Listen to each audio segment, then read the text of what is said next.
난 폐기된 모델인 걸까?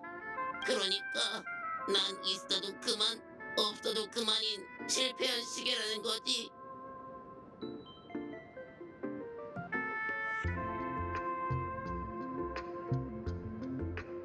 맞아. 믿기 어렵겠지만 지금 페나 잔꾀를 부리는 너희도 다른 도전자처럼 봐. 시계 소년? 좋은 꿈 마을에서 시계 소녀는 어디에나 존재하고 무엇이든 할 수 있지. 시계 소년 본인이 등판하다니. 우린 다 같은 시계잖아. 난 어제야 놀라운 사실을 깨달았어. 꿈세계 미스터리 시계는 시계 소년이 아니라 한창 때 시계 소년의 폐기된 모델이라는 걸 말이야. 날 내버려둬 시계 소년. 어떻게 널 대해야? 아이고, 저런 모습을 보고 있자니 마음이 아프네.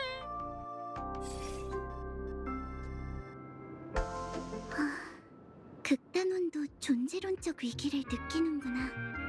걱정 마. 저 친구에게 부족한 부속품이 어딨는지 찾았으니까.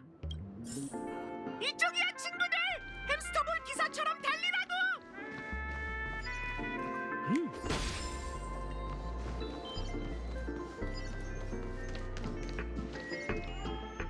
분명 미스터리 시계의 마음에서 떨어진 부속품일 거야. 정말 잘 됐어.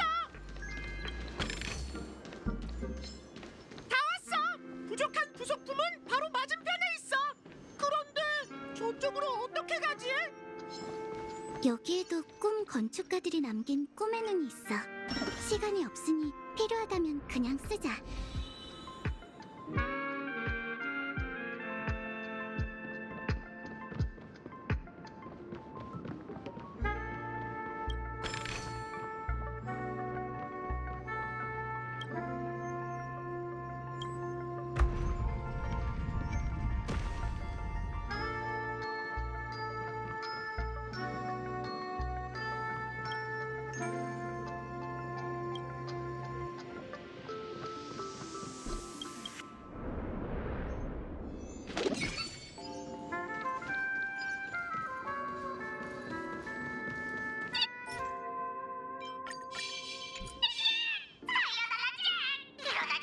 오늘 좀 시험해볼까? 평범한 자의 연주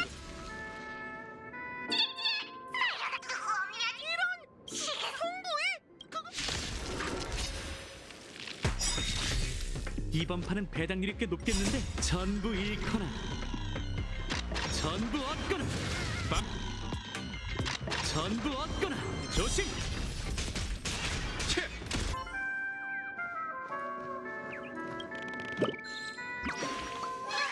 무사해서 다. 좋은 꿈 극단의 마음 조각을 손에 넣다니 정말 꿈 같아.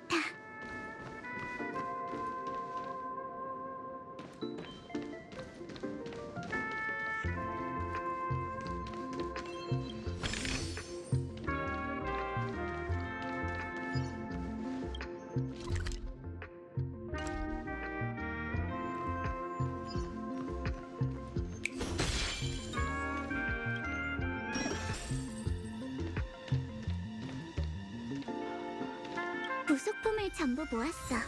미스터리 시계가 기다리고 있을 테니 어서 돌아가자.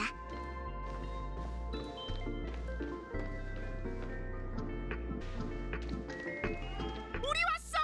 이것만 있다면 네 마음속 응어리가 풀릴 거야, 잭각. 오, 효과가 있어, 잭각.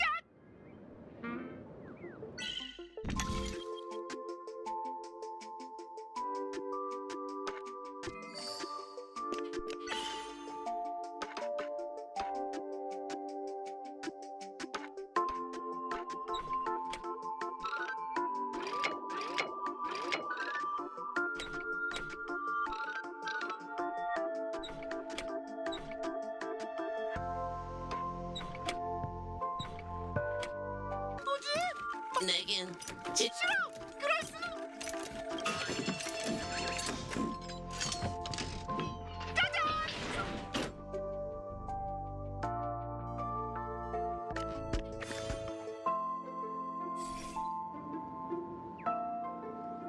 고마워 시계 소년. 고맙게. 친구들 어서 가봐.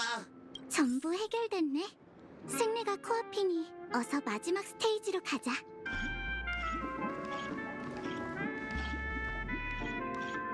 축하합니다. 두 분께서는 스테이지를 통과하고 실력 마지막 스테이지에서는 지금까지 타이틀을 지켜온 기존 우승자에게 도전하게 되어 썰글래드 유한회사가 후원하는 제20회 33차 뜨거운 모래 축제의 세 번째 스테이지 슈퍼스타 결정전에 오신 것을 환영합니다.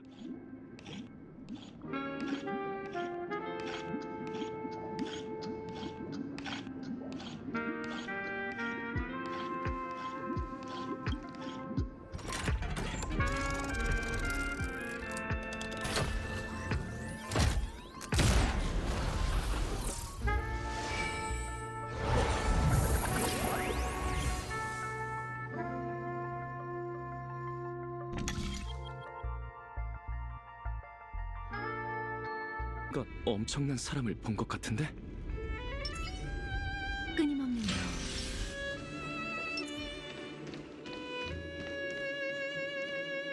멈추시죠. 멋진 신사분, 아름다운 아가씨. 미의 영광이 있나니 이렇게 다시 뵙게 될 줄은 몰랐습니다. 두 분의 따스한 얼굴은 이 격동의 순간 마치 봄바람처럼 뜨거운 모래와 같은 제 마음을 비추고 있군요. 당신은 미의 기사? 이미 다른 곳에서 제 비천한 칭호를 들으셨다니 정말 영광이군요. 축제가 곧 열린다는 소식에 유일무이호를 전속력으로 몰고 페나코니에 왔습니다. 하지만 미의 보살핌이 없는 은하는 혼란에 빠져 있었고 이곳으로 오는 길에 사람들을 구하느라 한참을 지체해버렸죠.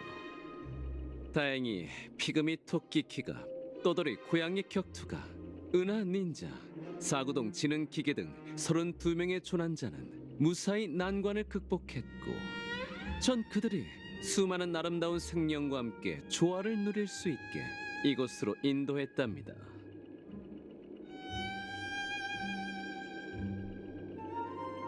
세계를 말입니까? 정말 미와 걸맞은 의로운 행동이군요. 그렇다면 그렇게는 안 되겠군요. 오디션 규칙은 미처럼 신성불가침한 것이니 어떻게 하는 게 좋을지.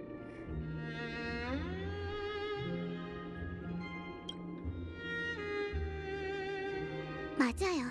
이 화려한 좋은 꿈은 스텔라론과 수많은 사람들의 희생 위에 세워져 있죠.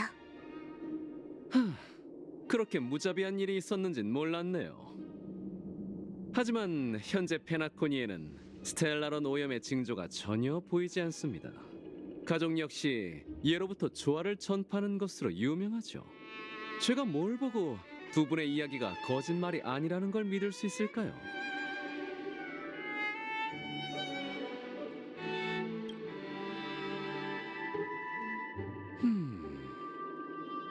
미안하게 됐습니다, 그대여. 미의 기사의 이름에 먹칠을 할 수 없으니 납득할 만한 증거를 내놓지 않는다면 저 역시 물러설 수 없는 법이지요. 하지만 그게 거짓말이라면 미가 지켜보는 가운데 이 운명의 대결로 당신의 실력을 시험해 보겠어요. 이곳에 도착한 후 부족한 말주변 탓에 은빛 갑옷을 걸친 채 화염처럼 타오르는 덩치 큰 수배자라고 오해받았지만 그런 건 괜찮습니다. 그 또한 꿈의 땅에서 얻게 된 미의 경험이니까요. 중요한 건 제가 이미 이곳에 있다는 것이죠. 이렇게 외나무 다리에서 만났으니 저 미의 기사단 아젠티가 두 분에게 기사도 대결을 신청드립니다. 만약 제가 승리한다면 우승으로 향하는 길을 양보해 주시고 미의 여신 이드릴라님께서 우주 최강의 미모라는 걸 인정해 주세요. 두 분 미의 시련을 받아주시죠. 이번 판은 배당률이 내가 쏠게. 주사위는 던져져 전부 잃거나 전부 얻거나. 내가 질문하니 대답해. 빵점. 올인. 산속의 바람에 떠 시전력을 다하세요. 시험해보지. 마이너스. 시련을 받아들이죠. 조심. 이미 감지됐어. 지식은 척도이자 진리를 파헤치고 오류를 근절하지. 빵점. 놀라운 신념이군요. 하지만 우승은 이드릴라님의 몫입니다. 마이너스. 대답해. 시련을 빵점. 받아들이죠. 연구할 만 끝나지 않아. 참여하시죠. 어린. 아직 뭘 모르는 인간은 은하를 지배하려는 욕망을 감춘 적이 없어. 나도 포함이고. 보잘것없군요. 시련을 받아들이죠. 주사위는 던져져서 전부 잃거나 전부 얻거나. 조심. 전력을 다하세요. 편법은 쓰지 마. 어린. 산속의 바람에 떨어지는 그날이 있는 법. 제대로 손을 대답 시험해보지. 마이너스. 됐습니다. 여러분의 진의를 깨달았으니 패배를 인정하죠.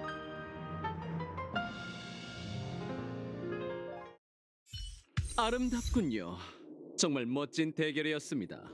덕분에 이데릴라님의 미명을 지키기 위해 더 정진해야 한다는 사실을 깨달았으니 이 얼마나 아름다운 교훈입니까? 어서 가보시죠. 그대 그리고 아름다운 나가시여. 오디션 우승은 두 분의 몫입니다. 전 이곳에서 스포트라이트를 받는 두 분을 바라보며 관중들과 함께 진심 어린 박수갈채를 보내도록 하죠.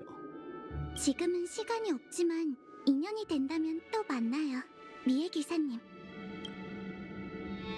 이제 결승점으로 가자. 페나코니엔 인재가 정말 많은 것 같아. 우리가 늦은 게 아니라면 좋겠네. 어서 가보시죠. 우승은 두 분의 몫이니 그 영광을 누리시길 바랍니다.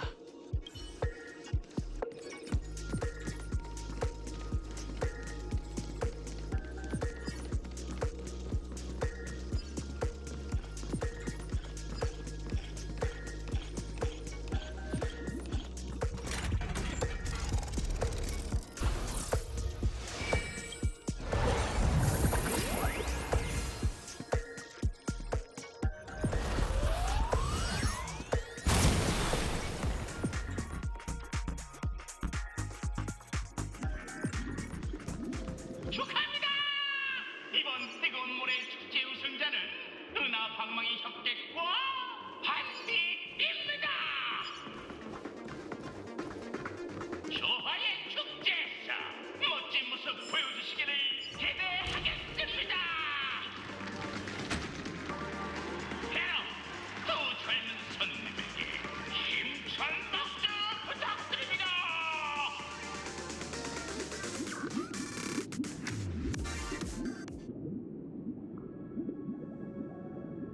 조아의 축제 슈퍼스타가 되신 걸 축하드려요. 극장에 들어가기 전에 주최 측을 대표해 진심 어린 축하를 전합니다. 그분의 빛 아래에서 행복하시길.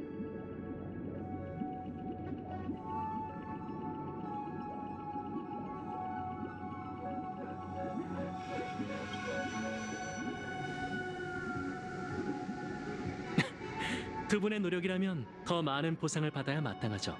저도 준비해뒀답니다. 다만 그 보상은 물질적인 게 아니라 허심탄회하게 이야기할 기회죠. 약속대로 전 여동생 그리고 웰트 씨와 함께 꿈의 주인을 만나 페나코니와 스텔라론의 진실에 대해 깊이 논의하고 의견 통일을 이뤘어요. 저와 참나무 가문은 여러분의 요구를 받아들일 수 없다는 쪽으로 말이죠. 예상대로네요. 저희도 페나코니의 변화가 필요하다는 무명객의 의견에 동의해요. 하지만 여러분이 요구한 방법은 절대 받아들일 수 없어요. 축제의 별은 무질서와 약육강식의 지배를 받는 꿈을 쫓는 땅으로 돌아갈 수 없고 돌아가서도 안 되죠. 스테이지를 통과하면서 약자는 가차없이 도태되고 평등은 존재하지 않던 그 시대의 축소판을 어느 정도 느끼셨을 거예요. 잔인한 경쟁 속에서 사람들은 매일 힘든 나날을 보내고 결국 여러분 같은 영웅만이 성공할 수 있죠. 하지만 스텔라론이 부여한 특별한 신분이 없었다면 당신도 수많은 약자 중 한 명이었을 거예요. 그렇다면 적자 생존의 황무지와 모두가 행복할 수 있는 좋은 꿈 낙원 중 어떤 페나코니가 더 마음에 드나요?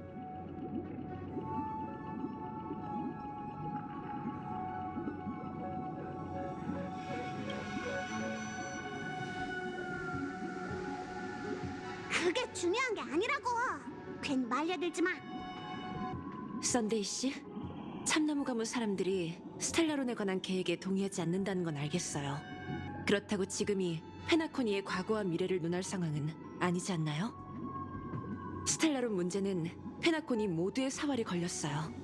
여러분에게 더 나은 제안이 있다면 열차팀도 동의할 의향이 있고요.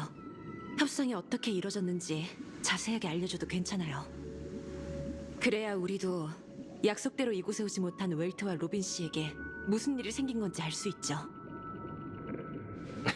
항법사 씨, 안 그래도 그럴 생각이었어요. 다들 모였으니 이제 협상을 시작해보죠. 저희가 처한 곤경과 선택, 각자의 이상과 신념, 그리고 궁극적으로 걸어야 할 유일한 길에 대해.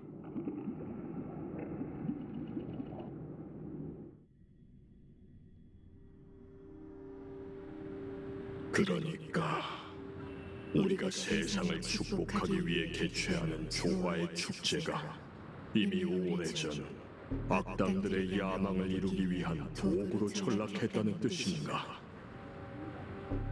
네, 꿈의 주인님. 조화의 축제가 시작되면 스텔라론의 힘이 노랫소리를 타고 페나콘이 곳곳으로 퍼지게 되고, 그럼 모두가 꿈에서 깨어나지 못할 거예요. 뜻밖의 일이로군. 꿈 세계는 5대 가문이 함께 유지한 결과물이네. 혹시 의심 가는 인물이 있는가? 미안하지만 정말 스텔라론의 존재를 모르셨나요? 기가 막히는군. 불쾌했다면 은하 열차를 대표해 정중히 사과하죠. 꿈의 주인님, 조화의 축제가 스텔라론과 무관하다는 것만 증명되고 썬데이, 로빈, 난 어릴 적부터 너희를 봐왔기에 이 일은 사소한 일이 아니라네. 썬데이, 그분께 뜻대로 하겠습니다. 로빈, 이곳에서 증인이 되어 뜻대로 하겠습니다. 당신의 뜻이 새 얼굴의 영혼이시여, 저자가 거짓... 시작하게. 따로 준비할 것은 없으니. 네. 당신은 당신의 신에게만 독실하며 다른 신을 경배한 적이 없습니까? 그렇네. 당신은 자신을 사랑하는 것처럼 당신의 신을 사랑하며 언제나 그분의 경고를 기억합니까? 그렇네. 당신은 당신의 신이 바라던 길을 배신하고 그분의 이름을 저버린 적이 있습니까? 그런 적은 없다네. 당신은 당신의 신에게 무리한 요구를 하고 피조물의 본분을 망각한 적이 있습니까? 그런 적은 없다네. 그럼 마지막 질문을 드리죠. 과거든 현재든 미래든 당신은 모든 약속을 지키겠다고 맹세할 수 있습니까? A연자 앞에서 거짓을 말하거나 약속을 어긴다면 율령에 따라 저주를 받게 되리라. 그분께서 당신의 신념을 목도하고 인정하셨습니다. 이로써 그것을 증명할 수 있죠. 잠시만 기다리시죠. 왜 그러시죠, 웰트 씨? 궁금한 게 하나 더 있습니다. 가족의 화목과 번영이 소위 말하는 율령에 의탁해 이루어지지 않는 것으로 알고 있는데 두 분이 말하는 신이 10회가 맞긴 한가요? 웰트 씨도 알다시피 가족은 형제처럼 돈독한 사이라네. 모든 이가 그분의 빛 아래 서로 단결하고 하나 되며 신주 시패가 아니라면 완벽한 조화. 문제는 거기에 있습니다. 은연중에 화합을 변질시킨 건 외부의 적이 아니라 이 악장에서 은밀하게 생겨난 머나먼 과거. 한 에이언즈가 존재했습니다. 그는 손가락을 움직여 은하의 율법을 만들고 그의 신도들은 천회 합창단을 훗날 그는 몰락했고 그 에이언즈가 걷던 길은 화합과 충돌에 후자에 흡수되어 동화되었죠. 우주에 울려 퍼지던 합창은 한동안 끊겼고 다시 합창이 시작되었을 땐 이미 조화의 성가가 된 후였습니다. 에이언즈가 세상을 떠난다 해도 주인 없는 운명의 길은 여전히 남아있답니다. 만상을 포용하는 화합에도 과거의 차범이 생겨날 수 있는 법이죠. 웰트 씨, 지나치게 예리한 건 좋은 일이 아니네. 특히 기댈 곳 없이 혼자일 경우에는 더더욱 그렇지. 역시 그랬군요. 선데이, 우리의 위협을 위해 두 사람을 잠시 쉬도록 해주거라. 네?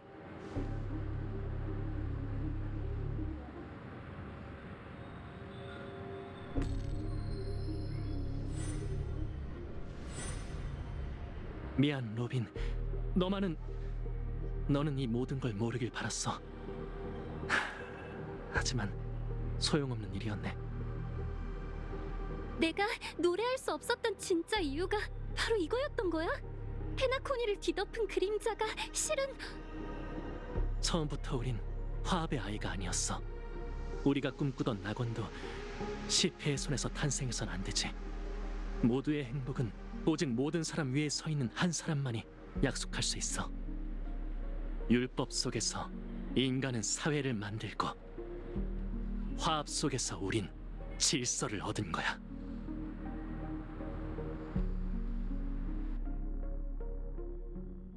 믿을 수가 없어. 페나코니에 질서의 잔당이 남아있을 줄이야. 웰트 아저씨와 로빈 씨를 어떻게 한 거죠? 걱정 마세요. 운명에 대해 혼자 생각할 시간을 준 것뿐입니다. 이러면 은하열차와 적이 된다는 것쯤은 알고 계실 텐데요. 무명객과 적이 되어야만 하는 건 저와 참나무 가문뿐이에요. 하지만 아직 그 정도 상황은 아니지 않나요? 여러분이 페나코니의 정의를 위해 동분서주하고 있다는 건 모두가 아는 사실이죠.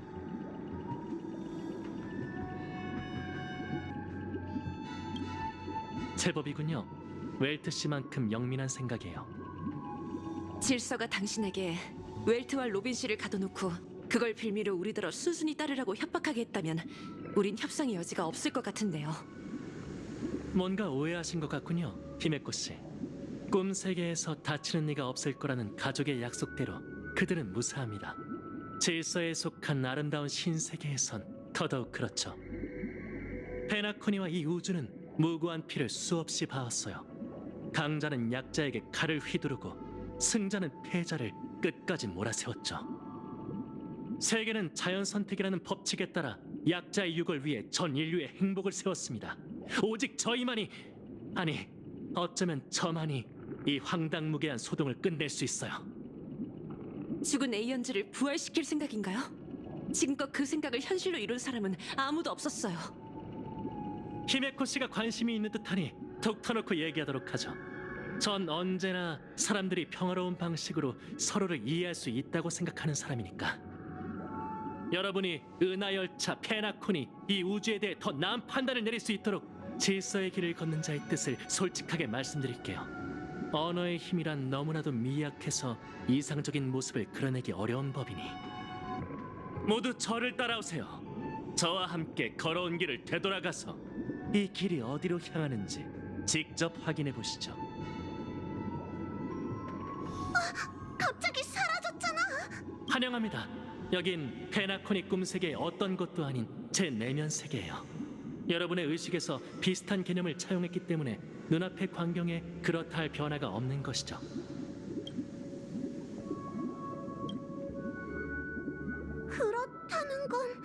웰트에게도 똑같은 짓을 했다는 건가요? 이건 일종의 조율입니다. 단지 효과가 더 강력하고 까다로울 뿐이죠. 당신은 겪어봤으니 무슨 말인지 아실 거예요.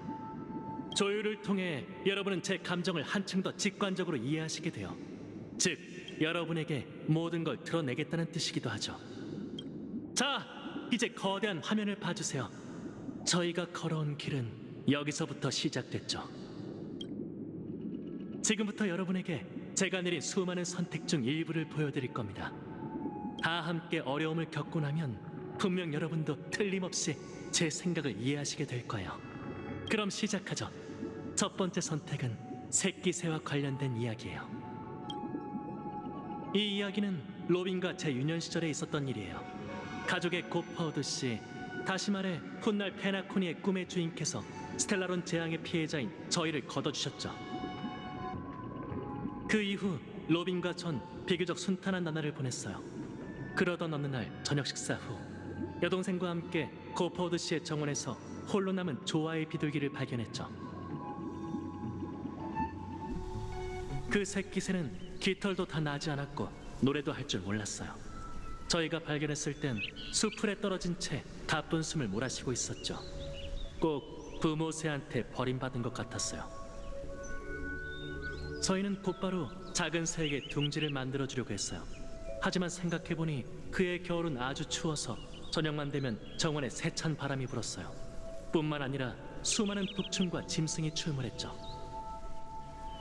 새끼새를 정원에 둔다면 봄까지 버티지 못하리라는 건 누가 봐도 뻔한 일이었어요.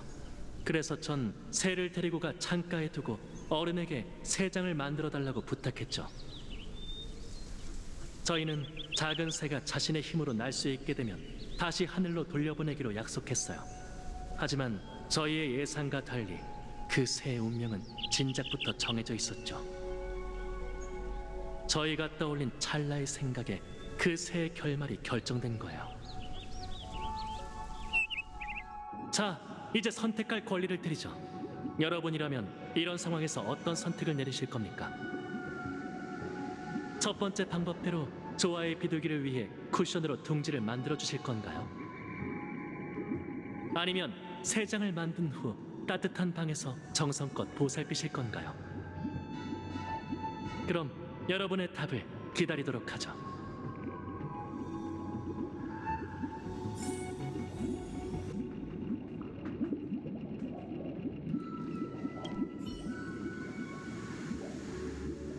무슨 의도인지는 모르겠지만 질문만 놓고 본다면 난 조아의 비둘기에게 새 장을 만들어줬을 것 같아. 하늘로 돌려보낸다 해도 그 전에 우선 날 줄 알아야 하니까. 제자리에 둔다면 두 번 다시 하늘로 날아갈 기회가 없을 거야.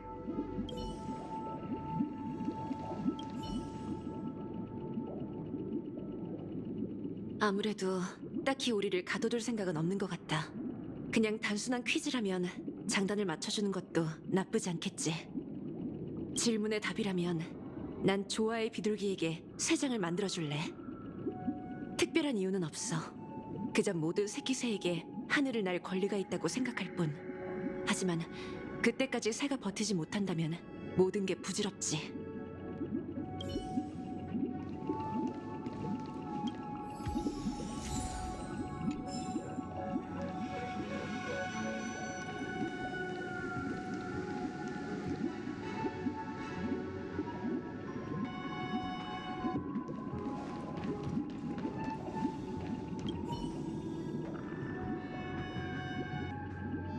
그 사람 왜 이런 질문을 한 걸까? 그래, 대답은 해줄 수 있지 뭐. 나라면 조화의 비둘기에게 새 장을 만들어줬을 거야. 제자리에 두면 짐승에게 공격받고 말 텐데 그럼 작은 새가 너무 불쌍하잖아.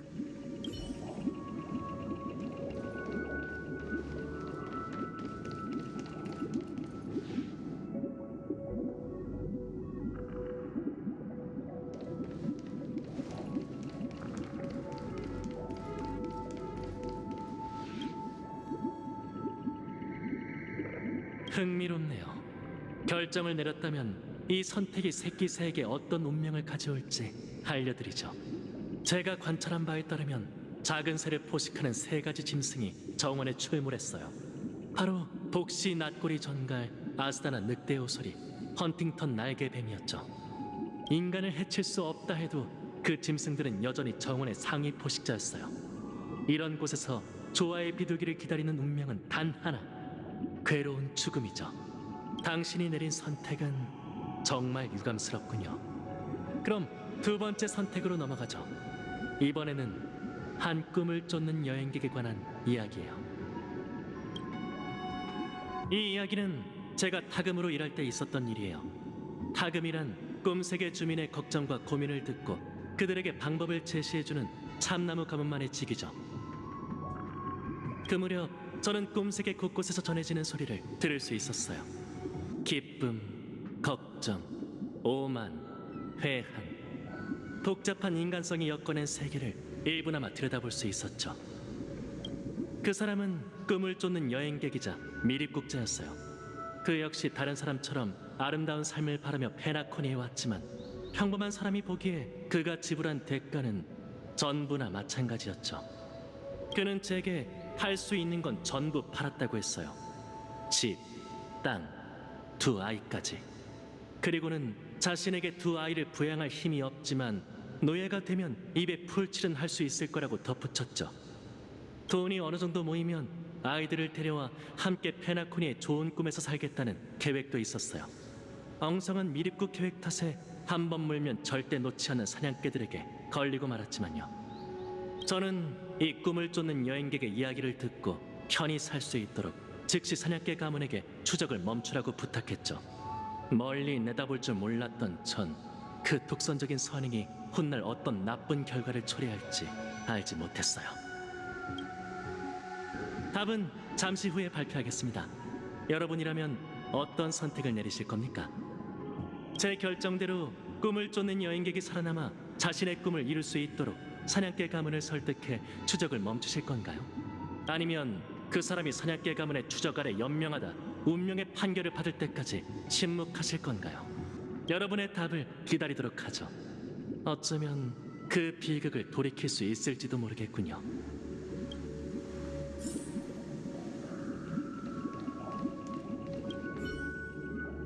꿈을 쫓는 여행객의 이야기라. 나라면 선심을 써서 사냥개 가문에게 추적을 멈추고 그 사람의 차지를 봐달라고 부탁해볼래. 하지만 이 선택이 어떤 나쁜 결과를 초래했을까? 썬데이 씨는 분명 이 사건을 계기로 약자를 돕는 강자의 한계를 뼈저리게 느꼈을 거야.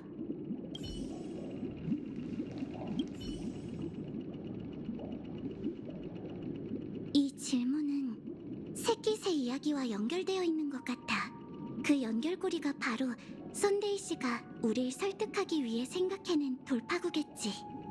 난 사냥개 가문에 추적을 멈추라고 부탁할 거야.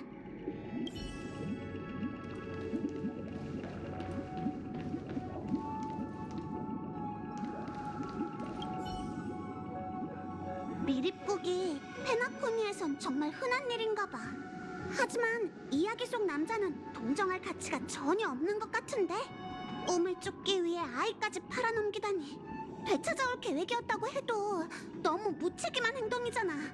그렇게 생각하면 선택지는 단 하나야. 사냥개 가문에게 그 사람을 돌려보내라고 해야지. 그런 사람은 아주 벌 받아야 해.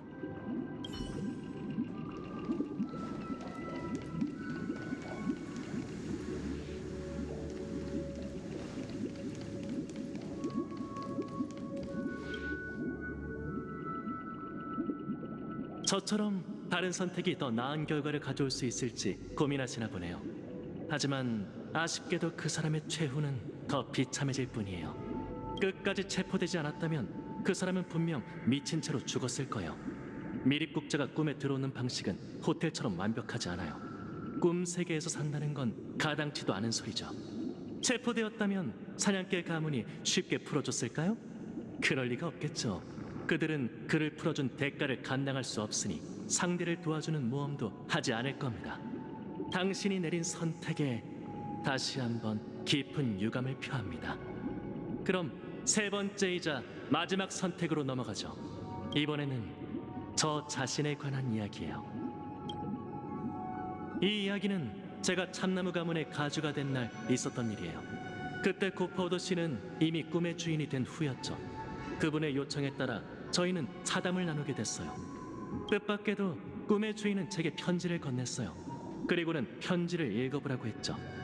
그건 여동생으로부터 온 편지였어요. 편지에는 여동생이 세계를 돌아다니며 경험한 일들과 일상적인 이야기가 담겨 있었어요. 이 편지가 이 자리와 무슨 관련이 있는지 의문이 들 무렵 꿈의 주인이 입을 열었죠.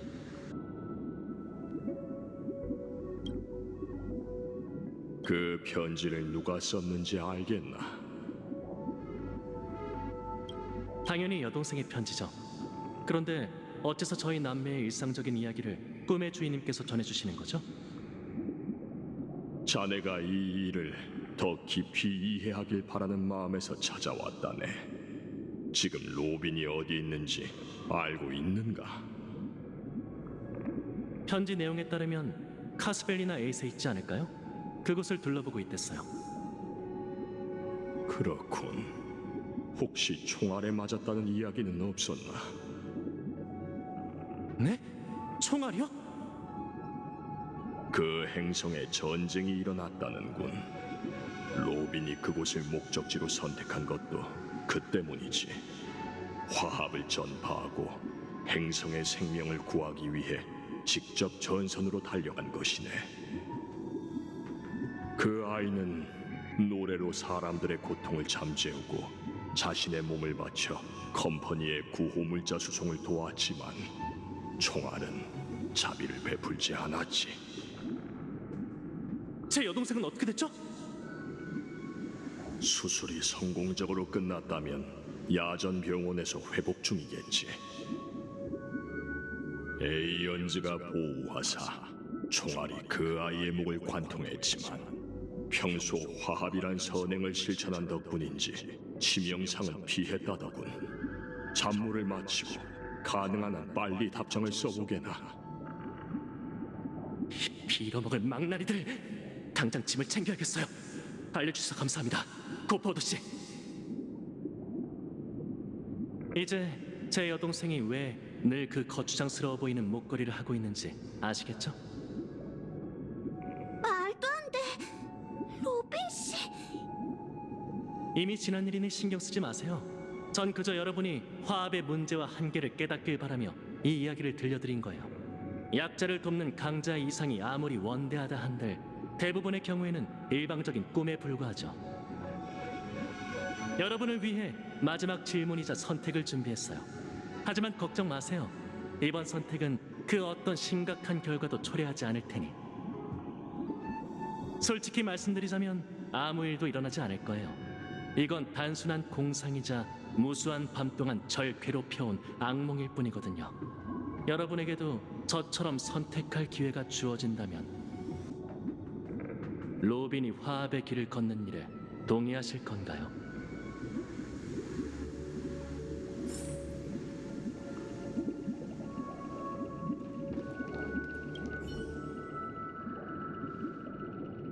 어느 날 밤 꿈에서 비슷한 장면을 본 것 같아. 꿈속에서 흐릿한 얼굴들을 봤는데 그 여자들이 누군진 모르겠지만 우리의 가족 같다는 생각이 들었어. 그들 모두 어떤 초월적인 존재와 싸우고 있었지. 그들의 막막함과 두려움이 기억나. 하지만 꿈속의 그들은 절대 포기하지 않았어. 로빈 씨처럼 말이야.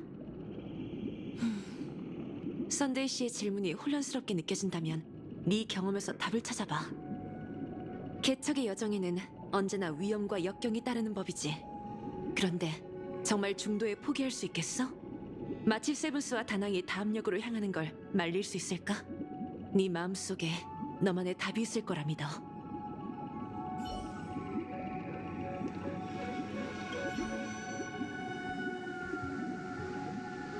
난 로빈 씨가 무대에서만 반짝이는 스타라고 생각했는데 용기가 정말 대단해. 하지만 로빈 씨는 선데이 씨의 여동생이잖아. 아무리 위대한 이상이라 해도 그걸 위해 혈육이 목숨을 바치는 일은 바라지 않을 거야.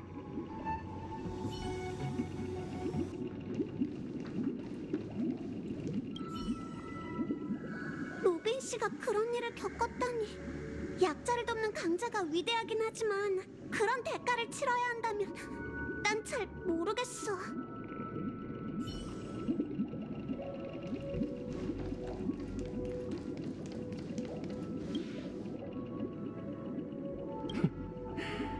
역시 그렇군요.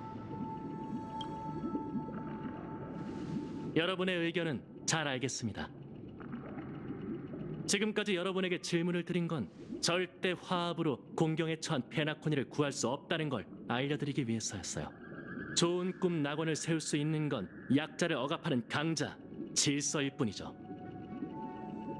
전 사람들이 고통받을 때 괴로워하고 길을 잃었을 때 막막해하고 뜻대로 되지 않을 때 낙담하거나 절망한다는 걸 알고 있어요. 그 모든 게 제게는 괴로움과 같아요. 그건 애초에 행복이 아니니까요. 저희는 약자에게 행복한 삶을 사는 방법을 반드시 알려줘야 해요.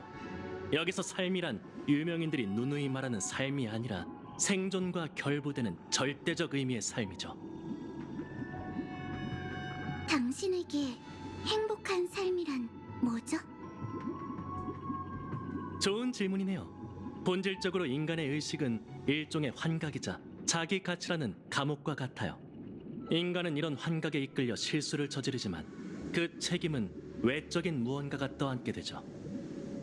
그렇게 군중의 실수가 가득 모여 더 이상 추적할 수 없는 상황에 이르면 개별적인 감옥은 거대한 감옥이 되고 적자 생존이라는 자연 법칙이 생겨나죠. 그리고 자연은 언제나 약탈과 희생이 수반되고 그 이면에는 질서가 존재해요. 전 사람들의 행복을 유일한 질서 하에 두고 싶어요. 그럼 더 이상 괴로운 선택을 하거나 인간 본성의 약점에 맞설 필요가 없죠. 짐승의 악습을 버려야만 인간만의 낙원을 세울 수 있어요. 사상만 설명하면 과하게 추상적일 테니 간단한 예시를 들어보죠. 다들 아시겠지만 어떤 세계에는 주 5일제나 주 4일제 같은 사회제도가 있다고 해요. 소중한 휴일이 되면 사람들은 삶의 중압감을 내려놓고 영혼의 평화를 얻게 되죠. 오직 이런 휴일에만 약육강식의 법칙에서 벗어나 며칠간의 행복한 삶을 누릴 수 있어요. 다만 기나긴 삶 속에서 2, 3일이란 무척이나 짧은 시간이죠. 제가 생각하는 가장 이상적인 사회제도는 주 0일제예요. 일요일의 다음 날에도 그 다음 날에도 영원한 일요일이 이어지는 것. 그게 바로 신세계이자 아무 일도 일어나지 않는 영원하고 평온한 나날이죠. 그러면 낙원 속 모든 사람이 자신의 원래 위치로 돌아갈 수 있어요. 누군가는 은하를 올려다보며 고독하고 단절된 세계 페가나가 얼마나 먼지 따져보고, 누군가는 불필요한 직책을 맡을 필요 없이 상대를 보듬어 주겠죠. 더 이상 현실의 고통을 견디지 않아도 돼요. 그래야만 인간은 가장 고결한 방식으로 운명에 정한 결말에 따라 존엄한 삶을 살 수 있어요. 그게 바로 행복한 삶이죠. 반드시 엔트로피 상실증을 겪고 계시니 이게 무슨 뜻인지 잘 아시겠죠?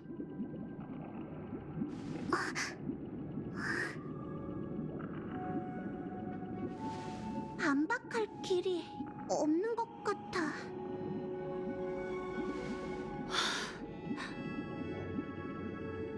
그럼 이 모든 것엔 어떤 대가가 따르죠?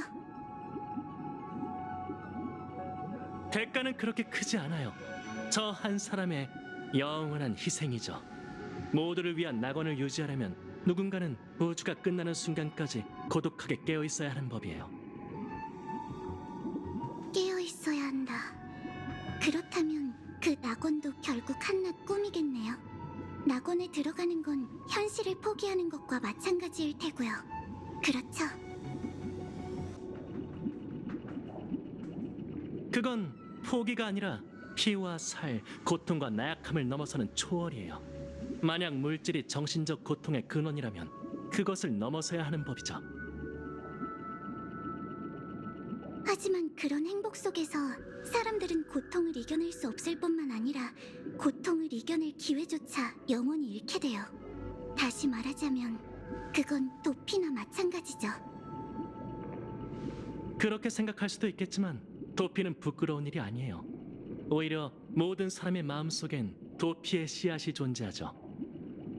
반디 씨도 그렇게 생각하지 않나요? 생명은 왜 깊은 잠에 빠질까요? 바로 꿈에서 깨어나기가 두려워서죠. 하지만 그건 위대한 계획과 충돌하지 않아요. 그 점을 인정해야만 인간 본성의 나약함을 이해하고 더 나아가 사람들을 포용하고 지켜줄 수 있죠. 당신이 타고난 지도자라는 건 인정할게요. 인간에 대해 비관적이면서도 그 마음을 부정하며 모두에게 공평한 연민을 보이고 있으니까. 하지만 전 자아를 위해 산다는 점에서 당신과 달라요.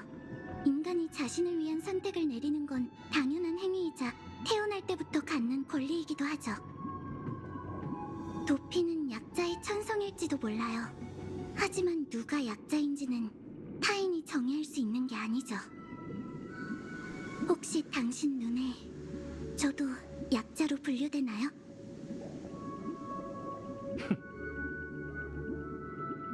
전 그렇게 생각하지 않아요. 반디 씨도 자신의 의견을 얘기했으니 은하열차도 우리의 입장을 밝혀야겠지. 부탁할게. 미알 씨가 당부한 대로 우리의 선택을 전해줘.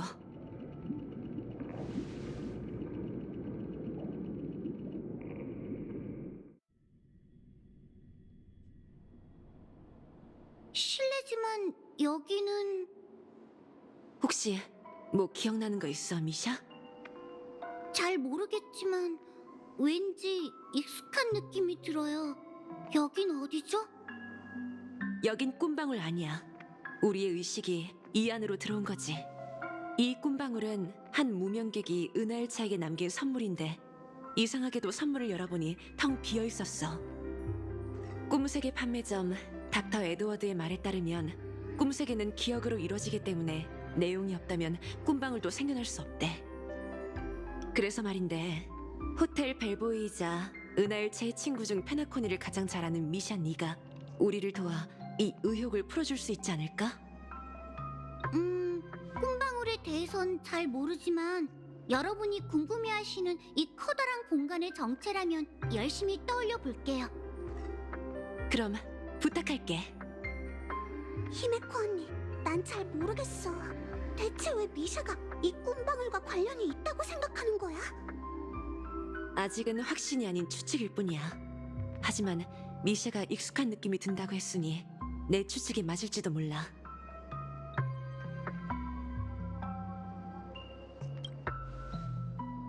맞아. 너와 반디 씨는 이곳에서 죽음을 마주쳤어. 아니, 이제는 깊은 잠이라고 해야겠지. 깊은 잠과 꿈이 흐르는 암초의 관계를 생각한다면 그게 이곳에 나타나는 이유도 이해할 수 있어. 문제는 누가 너희를 여기로 데려왔냐는 거야. 지금까지의 단서로 보자면 그 우위는 아닌 듯해. 그러니 범인이 누군지가 한층 더 중요해졌지. 진실의 핵심에 다시 가까워지고 있으니 미샤에게 시간을 주자. 분명 우리를 위해 꿈방울의 비밀을 풀어줄 거야. 근데 이 많은 문 중에 어디로 나가야 할지 모르겠네. 미샤, 혹시 알겠어? 아마 이쪽이었던 것 같아요.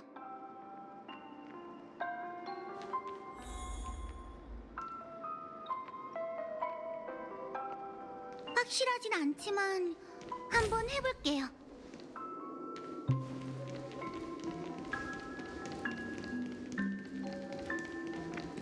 단번에 맞췄잖아! 이상하네요. 여긴 호텔과 완전히 다른데도 꼭 와본 것 같아요. 게다가 한동안 살았던 것 같은 느낌도 들어요. 제 기억대로라면 이 복도를 따라 쭉 가면 따뜻한 벽난로가 있어요. 거기서 시계소년과 함께 불을 쬐며 장작 타는 소리를 종종 들었죠. 그리고 맞은편 방은 장난감 방이에요. 전 상자에 담긴 장난감을 전부 펼쳐놓고 그들에게 이야기 만들어주는 걸 좋아했죠. 어라? 그런데 전 꿈이 흐르는 암초에서 자라지 않았나요? 그렇다면 여긴 대체... 일종의 기억 상실 현상인 것 같아. 걱정 마, 미샤. 누구든 과거를 잊어버리곤 하니까. 하지만 그건 사라진 게 아니라 깊숙한 기억 속에 잠들어 있을 뿐이야. 다시 말해, 그걸 되찾을 수 있다는 뜻이지. 익숙한 느낌이 든다고 했으니 방을 둘러보면서 기억이 좀 더 떠오르는지 볼까? 네, 그럼 조금 전에 얘기했던 2개의 방을 둘러보도록 해요.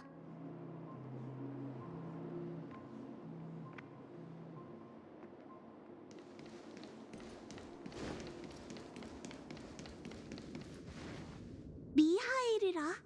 우린 그가 시계공이라는 걸 알잖아. 근데 그는 누구랑 대화하는 걸까? 미샤, 혹시 뭐 알고 있어? 죄송하지만 시계공에 관한 일은 저도 잘 몰라요. 하지만 미하일은... 뭔가 떠오른 거야? 미하일은 저희 할아버지 성함이에요. 할아버지? 뭐야, 설마 네가 시계공의 후손이라고? 하지만 지금까지 시계공에게 후손이 있다는 이야기는 못 들었는데 흔한 이름이니 우연히 맞아떨어진 걸지도 몰라. 미샤, 그 미하일 할아버지에 대해 좀 더 자세히 설명해 줄 수 있어? 네, 그럼요. 미하일 할아버지는 항해사예요. 그 어떤 신비한 해역이든 위험한 폭풍우든 할아버지 앞에선 아무것도 아니었죠. 할아버지는 항상 다양한 친구들과 함께 여행을 다니셨어요. 그분은 다른 사람들이 자기를 할아버지라고 부르는 걸 싫어했어요. 아직 젊은데 꼭 늙은이 취급받는 것 같다고 했죠.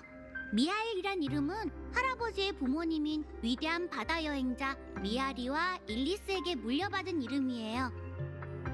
할아버지는 돌아오실 때마다 제게 항해 일지를 보여주며 바다에서 있었던 일을 들려줬어요. 제 꿈은 그분과 같은 모험가가 되는 거였죠.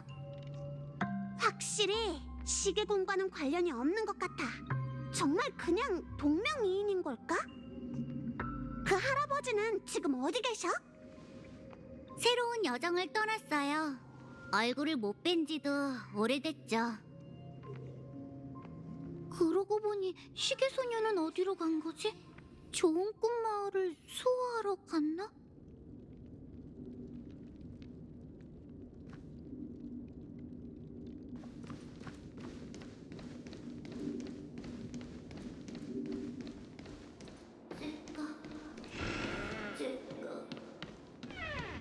방에서 어렴풋한 소리가 들려요. 너 종이새랑도 친구야? 네, 종이새, 시계소년, 거울아가씨는 모두 나침반호의 선원이에요. 종이새는 한 마리가 아니라 대가족이고 똑같이 생긴 형제자매가 아주 많아요.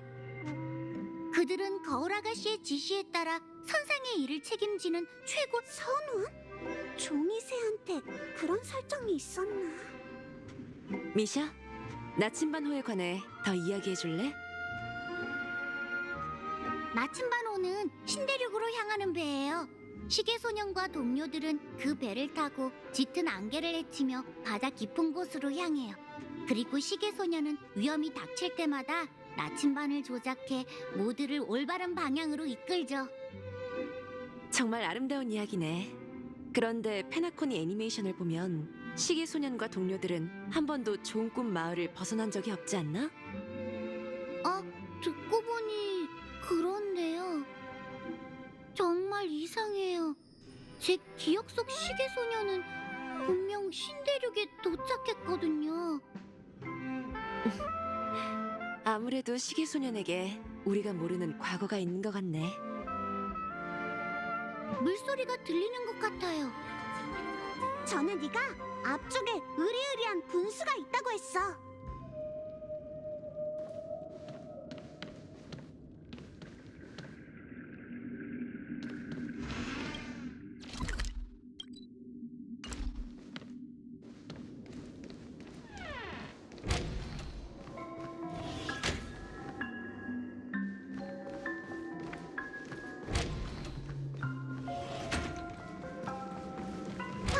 바로 여기야. 고여있는 물은 마치 보석처럼 돛을 올리고 항해를 떠나는 모든 이들의 꿈에 박혀 있다. 정처 없이 표류하는 날마다 파도 아래의 빛을 바라보면 또다시 이곳으로, 너희 곁으로 돌아오는 듯 하구나. 미샤, 또 뭔가 떠오른 거야? 이건 할아버지가 항해일지에 쓴 구절이에요. 항해에는 수많은 위험이 따르지만 오후에 갑판 위에 서서 반짝이는 수면을 바라볼 때면 현관의 분수가 떠오른다고 하셨어요. 그 순간만큼은 가족이 곁에 있는 것 같아서 바다 위의 나날이 아무리 힘들어도 고되지 않다고 하셨죠. 어떤 감정인지 나도 알 것 같아.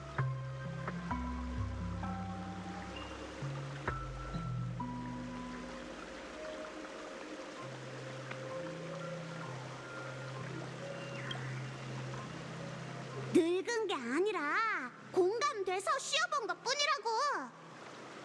고향을 떠난 모험가라면 누구든 저마다 마음속에 이런 분수를 가지고 있을 거야. 바다 저편은 미지로 가득하겠지만 현관의 분수가 나침반이